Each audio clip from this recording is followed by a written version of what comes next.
meer uit sy werkinge, kan die kerk nie voortgaan. Sonder dit wat ons vanmôre gaan leer en van hom wat ons vanmôre gaan leer, weet ons dat die kerk glad nie kan floreer en aangaan nie. En is die kerk 'n nuttelose dop waarin geen lewe is nie. Nou kom ons hoor bietjie, wat sê die Here Jesus oor hierdie saak wat ek nou net vir jou so vinnig oor vertel. Hoor wat sê hy vanaf vers 7. Johannes 16 vers 7. Ek sê vir julle, sê Jesus, die waarheid. Dit is vir julle voordeel dat ek weggaan. Dis tot julle voordeel. Julle moet eintlik bly wees dat ek weggaan, sê Jesus. Hy sê, want as ek nie weggaan nie, sal die trooster nie na julle kom nie, maar as ek weggaan, sal ek hom na julle stuur.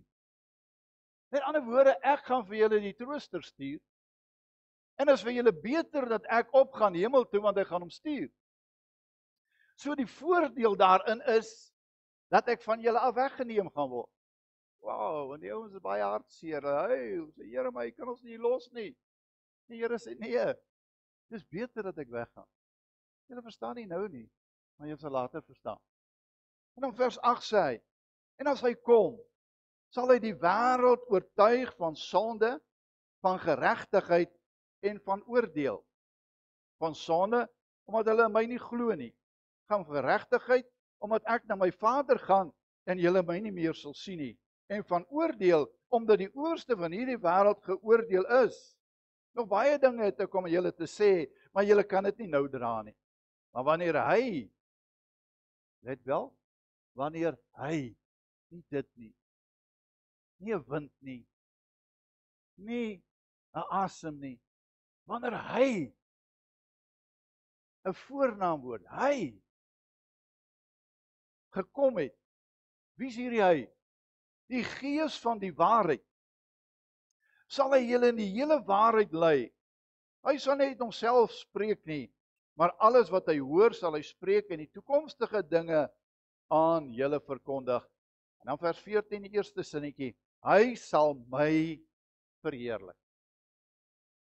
Hy sal Christus verheerlik. Wow. As jy wil weet of iets van die Heilige Gees is, kyk of dit Christus oplig. As dit jou oplig, is dit nie van God se Gees. As jy goed voel daaroor, en jy sê, ek is daardie prediker wat alle mense na opkyk, en ek is hierdie en daai groot spreker, en ek kan so mooi sing, en ek het hierdie stem, en al het ek dit van die Here gekry, maar ek het hierdie stem, dan lig jy jouself op. En dis nie die Heilige Gees wat deur jou spreek nie. Nou sê Jesus vir ons so mooi, hy leer ons hier van die Heilige Gees. Nou mense, ons leef in die dispensasie van die Heilige Gees. Daar's 3 dispensasies. Die eerste een is God die Vader se dispensasie, toe hy met die mens gepraat het soos met Moses, en hy het met die profete gepraat en gesê, gaan sê vir my volk. God het gespreek. En dan die profeet gehoor, en hy kom sê wat die Vader vir ons sê. En dit was die dispensasie waar God op aarde met die mens gelewe het in die tent, in die tabernakel, en soos ons laas Sondag gesê het, daar in daardie ark van die verbond, daar het God sy heerlikheid in die ark laat demonstreer in die allerheiligste, en niemand kon daar instap nie, as jy binne in hierdie allerheiligste ingegaan het, want daar was 'n groot gordyn wat van die dak tot op die grond gehang het, en as jy durf waag om onder hierdie gordyn deur te kruip, het jy gesterwe. In God se teenwoordigheid. Ons het mos vertel, die ou wat die ark gevang het, hoe sterf hy. Jy kon nie in God se teenwoordigheid sommer net ingaan nie. En daarom was dit belangrik om sekere offers te bring, en die hoofpriester moes eenmal 'n jaar, moes hy 'n offer neem, en hy moes homself bad, en hy moes die bloed smeer aan sy ore, en aan sy tone, en oralster, en dan moet hy 'n bakkie bloed wat hy opgevang het, moes hy voor hom uitstoot onder hierdie gordyn deur. Want jy sien, God moes eers die bloed sien. En as hy die bloed van die offer sien, dan het hy die hoofpriester verskoon. Want die bloed het die hoofpriester verseël en beskerm. En dan wanneer die hoofpriester in die allerheiligste inkom onder hierdie gordyn deur, dan het hy dadelik gegaan en hy die bloed gesprinkel. Daar op die ark, die versoendeksel, die alles daar binnekant moes met bloed besprinkel word. Maar aan sy voete het hy 'n tou gehad. Want jy sien, as hy voor God nie reg was nie, en hy het met sonde en ongeregtigheid en nie meer by die Here gaan vergifnis kry daai vorige aand nie, het hy dood neergeval.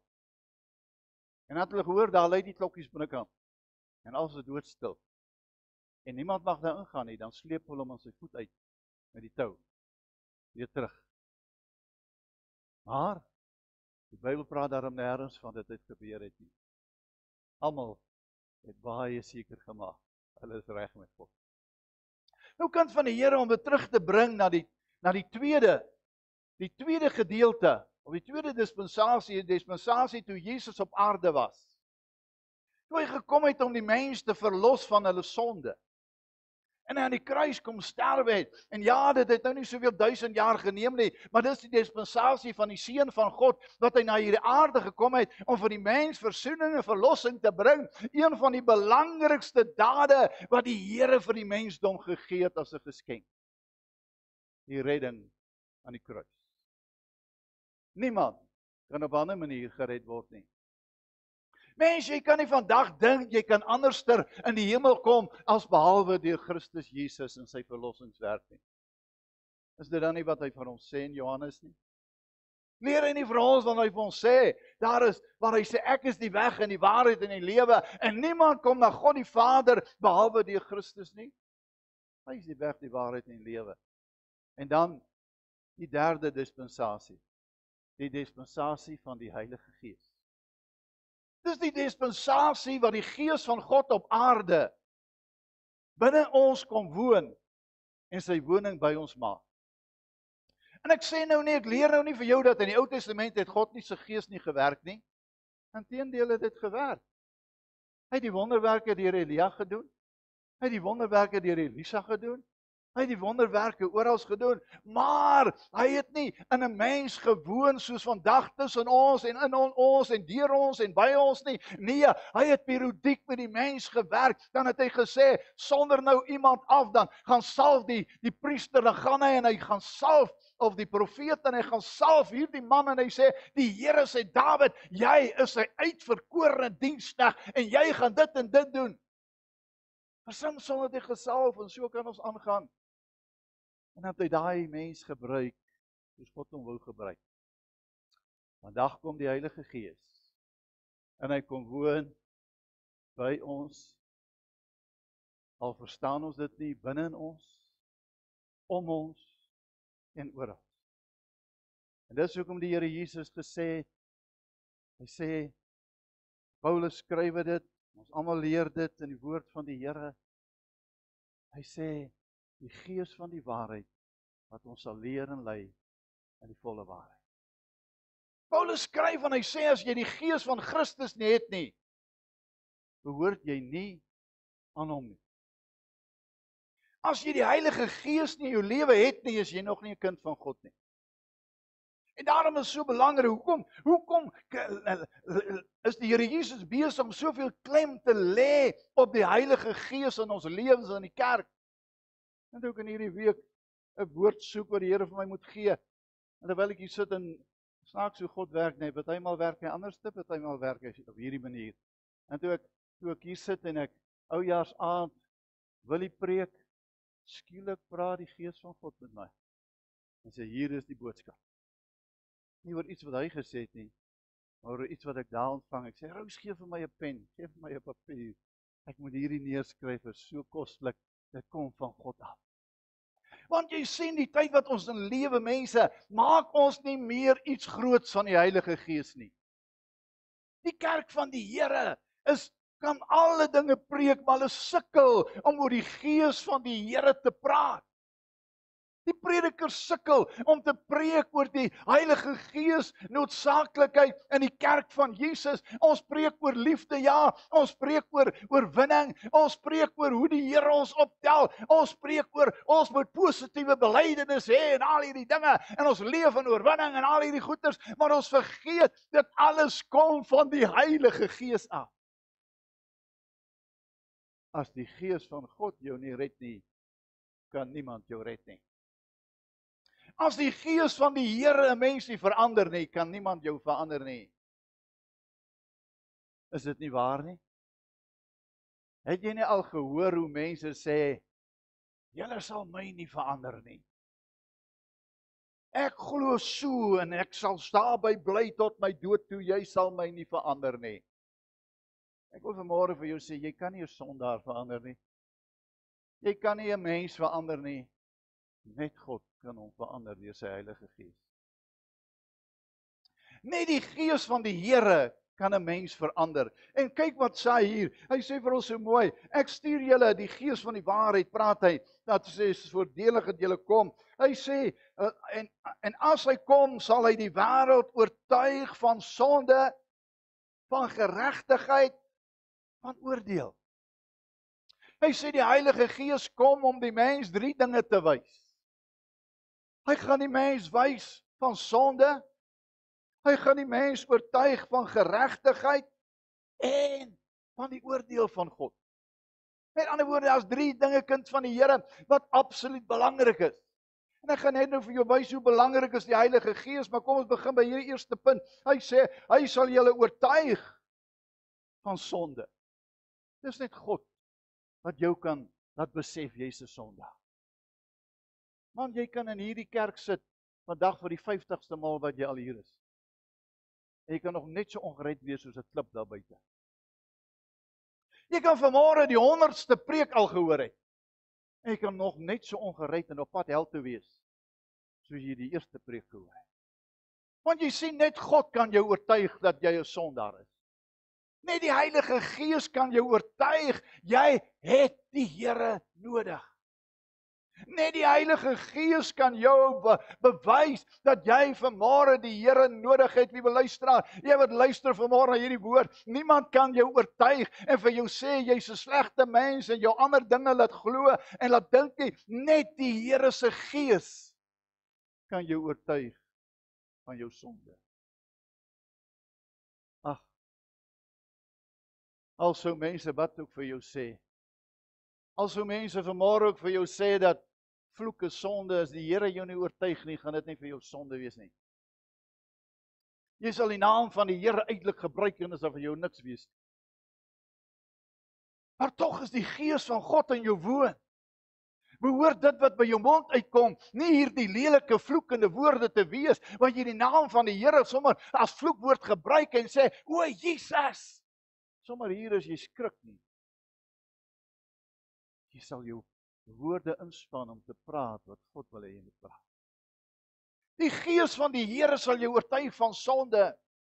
Jy sal weet wanneer 'n ding verkeerd is in jou lewe. Jy sal weet wanneer die woord van die Here vir jou sê, jy moet iets hierdie of daardie nie doen nie. Ag, mense sê so maklik, ag, hoe kan jy my oortuig? Dit is verkeerd om te rook. Ek wil vanmôre vir jou sê, as die Here wou gehad het jy moet rook, sou jy 'n skoorsteentjie hierbo gegee. Sommer so grappie. Nee. Ek wil vanmôre vir jou dit sê. Ek het in ons familie het ons iemand, familielid. En hierdie familielid het van jongs af begin rook en ag, dit al erger en erger, eers deur die vriende, toe hy jonk was en toe later al erger en erger. En op die ouene van die dag het ons begin praat en begin sê en met die persoon gedeel en gesê, "Jong, dink jy nie jy moet maar stop met dit nie?" En toe was die antwoord vir ons gewees, "Ag, die dokter sê my senuwees. Ek het nodig om dit te doen, anders gaan my senuwees dit nie hou nie." En later toe ons nou meepas en maar gaan dit nie jou gesondheid beïnvloed nie. Ag nee, die dokter sê nee, weet jy, hy sê dit het nog niks aan my liggaam gemaak nie. Ek is nog 100%. En dit het goed gegaan vir 'n ruk. En 'n paar maande gelede, toe ontplof die bom. Die eerste wat gebeur is, die longe pak op. En vandag sit hierdie persoon, dag en nag, met suurstof.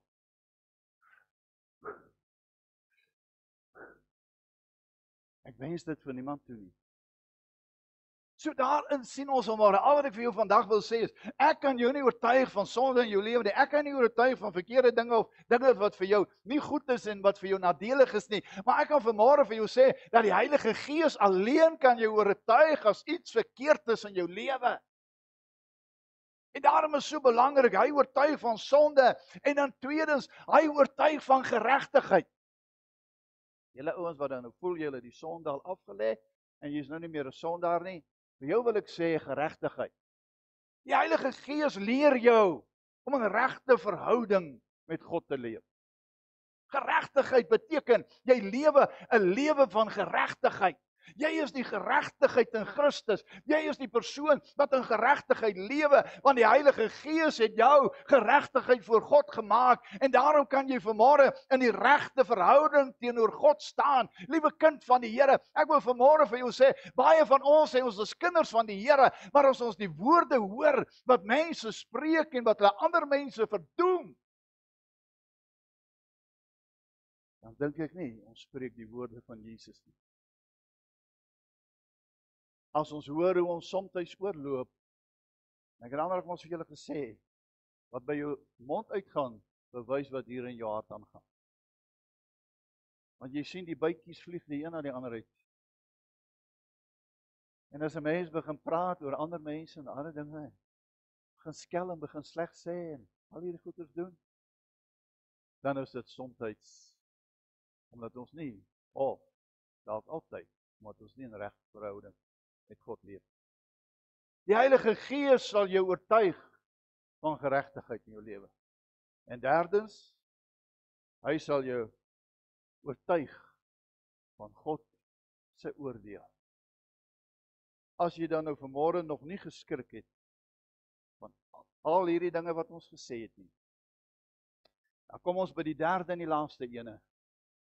Hy sal jou oortuig van God se oordeel wat kom. God se oordeel wat op pad is. Die oordeel waar hy alle mense sal oordeel wat nie in geregtigheid teenoor hom leef nie. Die oordeel waarin mense verlore sal gaan of die ewige heerlikheid sal erwe. Dit simbool daarvan vanmôre, as jy my nie glo nie, kyk net na hierdie tafel. En wat sê hierdie nagmaaltafel? Hy sê hy kom weer. Hy kom weer. As ons vanmôre aan hierdie tafel sit, dan sê ons vir mekaar, eet hierdie brood, drink hierdie beker, totdat hy weer kom. Mense so seker soos ek en jy vanmôre hier sit en luister, Jesus gaan weer kom. Maranatha! Die uitroep van die kerk reg van die begin af was Maranatha. Maranatha, hulle het mekaar gegroet met hierdie woord om te sê, Jesus kom weer, wees geseënd, Jesus kom weer, kerk van die Here, ons moet mekaar weer toeroep en sê, onthou, Jesus kom weer. Hy kom, hierdie keer nie as die lam van God nie, wat aan die kruis moet sterwe nie, maar hierdie keer kom hy om te oordeel, die lewende en die dode. Hy kom om te oordeel al die mense. Hy kom om te oordeel hulle wat nie vir hom lewe nie, en die wat vir hom lewe sal geoordeel word in die geregtigheid, die krone wat hulle ontvang, maar die wat nie vir Christus lewe nie, sal die ewige dood tegemoet gaan, die hel en die verdoemenis. Miskien moet ons eendag preek oor die hel. En sê, is dit regtig 'n werklikheid, want baie kerkgenootskappe vanmôre sê nie meer of glo nie in die hel nie. Hulle sê God is liefde en die Here sal nie 'n hel skep nie. Ek wil dalk eendag daaroor moet preek, wil nie vanmôre daaroor preek nie. Ek wil vanmôre vir jou sê, die Heilige Gees leer en lei ons in die volle waarheid. Maar daar's een ding wat ek mee moet volstaan en afsluit vandag. En dit is, daar is ook 'n gevaar daarin, dat ons die Heilige Gees by ons het, en ons nie gebruik maak van sy genade. En ek wil vir jou lees vanmôre, Johannes 16, het ons nou net gelees, Psalm 51 vers 13.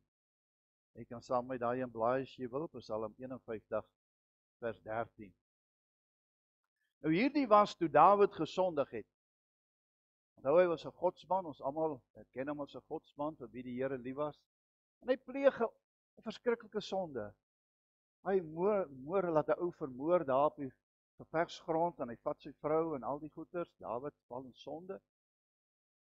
En in hierdie tyd van sy sonde kom die profeet by hom en sê vir hom, nadat hy van 'n verhaaltjie vertel het, toe sê die profeet vir hom. Hy sê, Dawid, God sê jy is daai sondige man.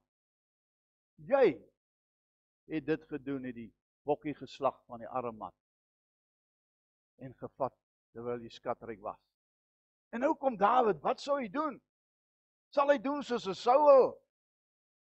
Wat hy vir Samuel sê toe hy nou die offers bring, toe Samuel vir hom sê hy gaan kom offer en toe gaan Saul en hy offer vir homself en toe kom Samuel by hom en hy sê vir Saul, hoekom is jy so ongehoorsaam aan die Here? En Saul sê, ag asseblief, moet net nie vir die volk sê nie. Kom maar saam met my, dat hulle my nog steeds as koning kan eer, sodat ek nog steeds kan goed voel. En Samuel sê, God het meer behaag in geregtigheid en in gehoorsaamheid as 'n slagoffer en spysoffer. Maar wat maak Dawid? As ons die twee teen mekaar opweeg, dan sê ons Psalm 50 vers, wat ek hier vers 51, nee, Psalm 51 vers 13, ekskuus, 51 vers 13. Hy roep na die Here. Hy sê vergewe my, reinig my, was my met hiesop. En hy noem dit al hierdie dinge. Nou kom hy in vers 1 en vers 13 en hy sê, verwerp my nie van die aangesig af nie, Here. Moet my tog net nie wegstuur nie. Moet my nie wegjaag nie. Ag asseblief God, moet my net nie wegjaag oor my sonde nie. Wees my tog net genadig. En dan die tweede stukkie sê, hy sê neem u Heilige Gees tog nie van my af weg nie. Daar's twee dinge, kerk van die Here, wat jy vanmôre moet besef. Daar's die een ding, is dat as die Here jou wegstuur van sy aangesig af, is daar vir jou geen genade meer oor nie. Jy kan met God speel en met sy genade speel. Jy kan met sê volgende jaar of volgende nuwe jaar sal ek my hart aan die Here gee. Maar die woord van die Here sê, die Gees van God sal nie vir altyd met jou pleit nie. Hy sal nie vir altyd by jou stry nie of met jou stry nie. Daar kom 'n dag wat hy kan stop. En hy sê dis genoeg. Daar kom 'n dag wanneer die Heilige Gees hom kan onttrek van jou. Hy kan oor en oor met jou praat en oor kan hy jou aan vermaan en met jou deel en vir jou sê kom na my toe almal wat vermoeid en belas is, maar daar kom 'n dag wat hy dalk kan sê tot hier toe en dis verby. Dis genoeg. Dan word hy weggestuur van sy aangesig van God en daar's nooit meer genade vir hom. Die tweede punt is, Here, laat tog nooit die Heilige Gees van my af weggaan. Moet tog nooit die Heilige Gees van my af wegvat nie.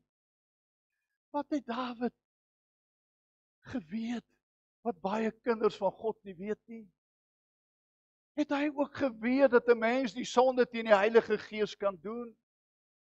Het hy dalk geweet mense kan so ver van die Here afdwaal, dat hulle nie meer die Here kan hoor nie, en dat hulle nie meer God se teenwoordigheid kan hoor nie. Jy sit vanmôre miskien in hierdie gebou, en jy sê vir my, Laurens, ag jy weet, ek sal eendag my saak met God regmaak. Ag ek sal nog so 'n bietjie aangaan met hierdie sonde. Die Here ken my, ek is maar net 'n ou sondaar.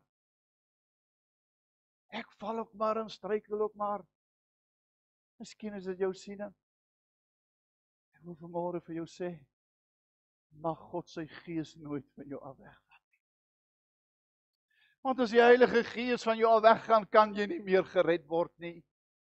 Die kan nie meer tot bekering kom nie. Laurens, maar jy preek nou snaaks so goed. Kom ons gaan kyk bietjie in Matteus 12 vers 28.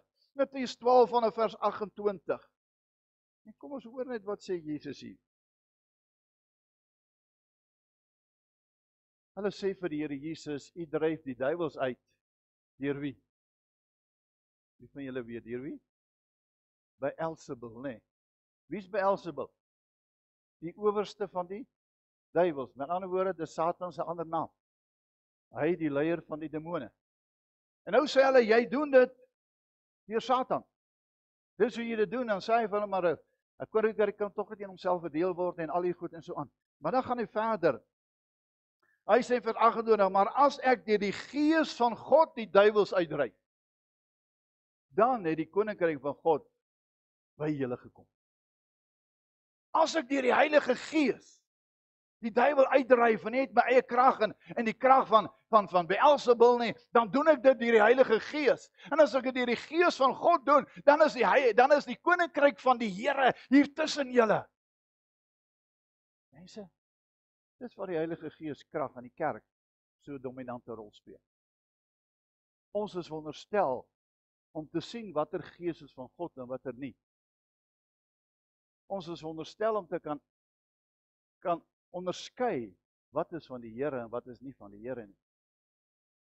Selfs in jou gesprekvoering, selfs in jou predikasies, selfs in elke woord en elke lied wat jy sing, doen jy dit tot eer van die Here of doen jy dit om jouself op te lig? En nou sê hy, luister en gaan hy verder. Hy sê in vers 30, hy wat nie meer met my is nie, is teen my. Hy wat nie saam met my versamel nie, verstrooi. Daarom sê ek vir julle, vers 31, elke sonde en elke lastering, dis belediging, sal die mens vergewe word. Maar die lastering teen die Heilige Gees sal die mens nooit vergewe word nie. Dis gevaarlik, julle.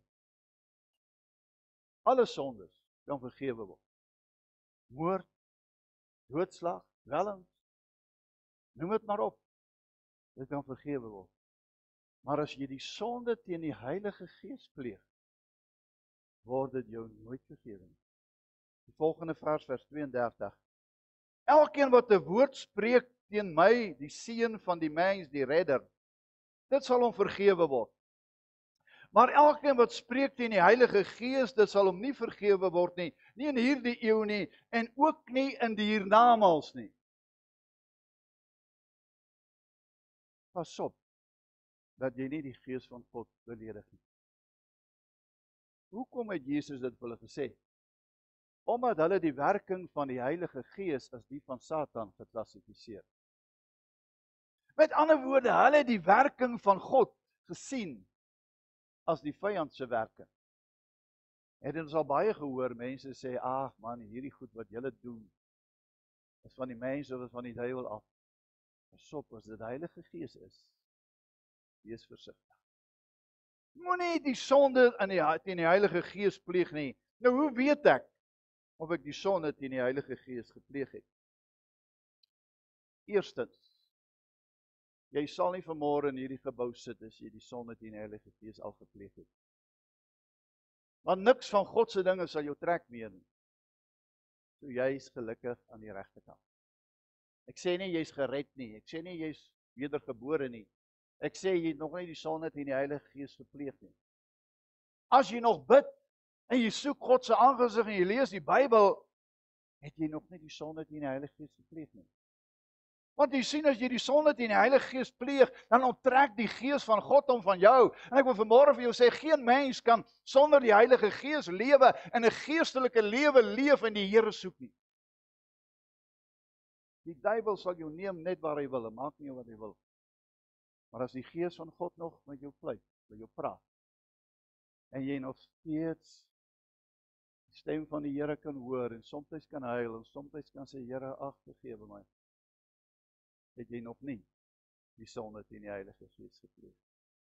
Jy's gelukkig dat jy vanmôre na hierdie woord luister.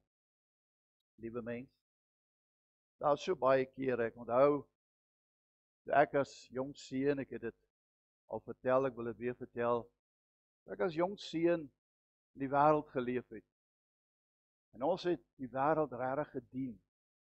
En ek wil nie daarin breek nie, want dit is nie sommer te breek nie. Ek bars in trane uit as ek dink aan hoe ons geleef het. Maar het daar 'n dag gekom, terwyl ek en my broers en ons vriende gesit en party gehou het. Het dit skielik by my opgekom dat die Gees van die Here hier binne iets lewendig gemaak. En in daardie dronk besope toestand het by hierdie mond iets uitgekom wat ek nog nooit gepraat het. En ek het vir hulle gesê, luister hier, weet julle, die Here wil nie hê ons moet so lewe en so drink nie. 'n Sondaar wat dit praat. Min het ek geweet, dis waar die wedergeboorte begin het. Dis waar die Gees van die Here my vir die eerste maal in die hande gekry het. En die eerste maal my denke begin beïnvloed het en vir my begin iets sê het. En eintlik het ek dit vir myself gesê, nie vir hulle nie, maar dit het uitgekom, hulle het dit ook gehoor. En dank die Here, ons is almal net daarna een na die ander tot bekering gekom, wedergebore, en ons dien vandag nog die Here. Al het ons soms struikel, die Here tel ons weer op. Maar ons dien vandag nog God. Ek wil tog vandag, ek het pastoor wil julle gekuier hier oujaarsaand en het iets vertel, Riad iets vertel en ek wil ek gaan met jou toestemming dit vertel hoe hy tot bekering gekom het. Dit het my getref. Al die ander goeters wonderlik, hy moet dit eendag vir julle vertel. Maar toe hy 'n sondaar was, ver van die Here af. En Riad dien die Here, hy wil nie die Here dien. Hy wil nie hy moet van bid nie, hy wil niks sê nie. En die een dag, toe kom hy by die huis. Hy het lekker onder die prop. Julle weet nog so lekker oor onder die prop is, nê? Ja, julle het almal gedrink, die meeste van julle. En toe sit hy onder die prop en hy kwam by die huis ingestrompel. En hy sê, "Ria, kom, ons gaan kamer toe." Ria sê, "Wat gaan nou weer mee aan?" "Nee, kom, ek gebruik nou sommer eie woorde, wil jy hoor." En hy kom daar in die kamer en wat wil jy hê? "Kniel jy daar aan die kant die bed." Julle weet nog so maak jy. "Kniel jy daar so. En dan bid jy vir my. En dan sê jy, Here, ou Willie wil nou verander." En Ria sê, "Ag man, bid vir jouself. Jy moet mos self by die Here uitkom. Hoekom moet ek nou vir jou bid?" En hy val dan neer. Dis reg, Willie, né? Ja. En hy bid, hy sê, "Here, hier's ou Willie. Maak my vry van die drank en red my siel." En hy staan daar op, 'n nuwe mens in Christus. Die man wat julle vanmôre ken, het daar sy oorsprong gehad van bekering. Nuwe mens, dis wat God doen. By die mens is alles of baie dinge onmoontlik, maar by die Here is niks onmoontlik nie. Jou kinders wat vanmôre nie die Here dien nie, jou kinders wat vanmôre in hierdie verkeerde dele van die lewe leef en met hulle vriende omgaan, luister vanmôre, God kan in 'n oomblik se tyd hulle lewe verander. Soms kom dit op 'n harde manier. Soms moet hulle tot stilstand geruk word om tot bekering te kom. Ek dink nou 'n verhaal wat ons ken en wat julle dalk ook al gehoor het, van 'n sekere ma se seun, 'n moeder se seun wat jong ouetjie wat op universiteit was. En toe hy by sy vriende gaan lekker daar by die dam gaan party hou, toe klim hy in sy kar wat sy hom gekoop het en hy jaag hier terug huis toe en hy wil nie die Here dien nie en sy dien die Here uit en uit, maar hy wil niks weet nie. En hy kom daar van die dronk partytjie af en hy jaag binne in 'n boom in.